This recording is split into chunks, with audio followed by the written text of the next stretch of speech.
بسم اللہ الرحمن الرحیم۔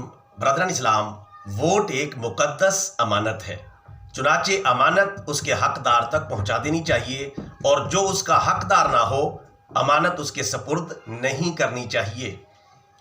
امانت دار، دیانتدار، دیندار اور اسلام پسند امیدوار اس ووٹ کی امانت کا اصل مستحق ہے، اور جو امیدوار امانت دار، دیانتدار، دیندار اور اسلام پسند نہ ہو وہ ہماری ووٹ کا مستحق نہیں۔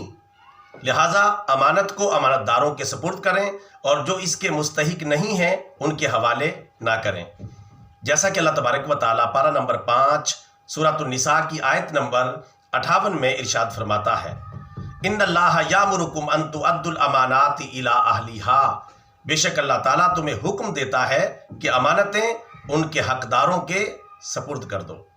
لہٰذا ووٹ کا شرعی اور جائز استعمال کریں، اور اس امانت کو امانت داروں کے حوالے کریں تاکہ نیکی ملے، اور اگر امانت داروں کے حوالے نہیں کی بلکہ خیانت کاروں اور بددیانتوں کے حوالے کی تو اس کا گناہ بھی ملے گا۔